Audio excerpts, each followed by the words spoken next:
Assalamualaikum warahmatullahi wabarakatuh. Nama saya Alvin Nureteja dari Fakultas Syariah.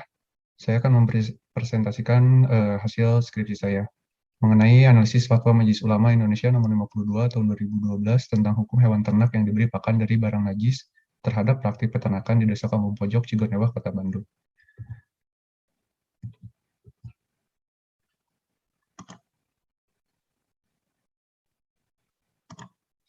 Latar belakang masalah. Di Indonesia, salah satu mata pencaharian masyarakat dalam memenuhi kebutuhan sehari-hari selain bekerja, yaitu dengan melakukan kegiatan bertani dan beternak. Peternakan merupakan salah satu upaya yang diciptakan oleh manusia untuk mempertahankan hidupnya. Allah Subhanahu wa Ta'ala mengisyaratkan dalam Al-Quran bahwa manusia dituntut agar dapat mempertahankan hidupnya dengan perintah Allah Subhanahu wa Ta'ala serta menghindari apa yang dilarangnya. Hewan yang biasa diternakan yaitu ikan lele sangkuriang atau Clarias garipinus var sangkuriang adalah salah satu ikan air tawar yang banyak dibudidayakan dan dikonsumsi di Indonesia. Ikan lele ini banyak dikonsumsi karena mudah diolah, banyak disukai, dan memiliki kandungan protein yang tinggi. Selain itu, ikan ini juga dibudidayakan karena memiliki waktu pertumbuhan yang lebih relatif cepat. Pakan pada ternak lele lazimnya diberi daging ayam segar dicampur dengan ampas tahu atau diberikan pelet. Tetapi untuk menekan biaya pakan, salah satu peternakan ikan lele, yaitu peternakan yang terletak di daerah Kampung Pojok Cigondewa, Kota Bandung, memberikan pakan ternak menggunakan bangkai ayam. Sedangkan di dalam Fatwa Majelis Ulama Indonesia nomor 52 tahun 2012 tentang hukum hewan ternak yang diberi pakan dari barang najis, pada ketentuan hukum poin pertama, yang berbunyi hewan ternak yang diberikan pakan barang atau unsur bahan baku yang najis tetapi kadarnya sedikit atau tidak lebih banyak dari bahan baku yang suci, maka hewan tersebut halal hukumnya untuk dikonsumsi baik daging maupun susunya. Poin nomor 2 yang berbunyi hewan ternak sebagaimana dalam poin 1 yang diberikan pakan dari hasil rekayasa unsur produk haram dan tidak menimbulkan dampak perubahan bau, rasa serta tidak membahayakan bagi konsumennya maka hukumnya halal. Namun apabila menimbulkan dampak perubahan bau, rasa serta membahayakan bagi konsumennya maka hukumnya haram. Dan pada poin ketiga yang berbunyi produk pakan ternak yang dicampur dengan babi dan turunannya atau hewan najis lainnya maka hukumnya haram.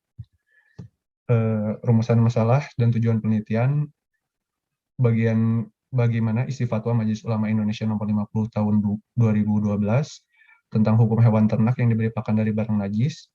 Tujuannya untuk mengetahui isi fatwa Majelis Ulama Indonesia nomor 52 tahun 2012 tentang hukum hewan ternak yang diberi pakan dari barang najis.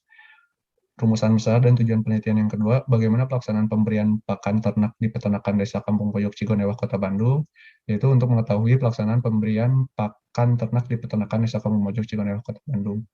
Rumusan masalah dan tujuan penelitian yang ketiga, bagaimana analisis fatwa Majelis Ulama Indonesia nomor 52 tahun 2012 tentang hukum hewan ternak yang diberi pakan dari barang najis terhadap praktik peternakan di Desa Kampung Pojok Cigonewah, Kota Bandung.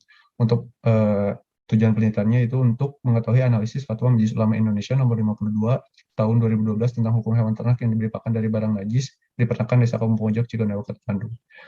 Metodologi yang digunakan yaitu pendekatan penelitian yaitu normatif empiris, sumber data penelitian, sumber data primer dan sumber data sekunder, teknik pengumpulan data menggunakan reduksi data, penyajian data, dan penarikan kesimpulan, jenis data penelitian, penelitian lapangan, teknik pengumpulan data, observasi, wawancara, dokumentasi, serta studi pustaka. Hasil dan pembahasan. Setelah menganalisis fatwa dan menganalisis pemberian pakan di peternakan tersebut, peternakan ini melanggar ketentuan hukum poin pertama dan ketiga yang berbunyi hewan ternak yang diberikan pakan barang atau unsur bahan baku yang najis tetapi kadarnya sedikit atau tidak lebih banyak dari bahan baku yang suci, maka hewan tersebut hukumnya halal dikonsumsi baik daging maupun susunya. Dan produk pakan ternak yang dicampur dengan babi dan turunannya atau hewan najis lain maka hukumnya haram dan tidak boleh diperjualbelikan. Hewan ternak sebagaimana yang disebutkan di atas diberikan pakan berupa bangkai ayam. Hal tersebut melanggar ketentuan hukum poin pertama karena peternak ini lebih sering memberikan bangkai ayam daripada pakan lele pada umumnya.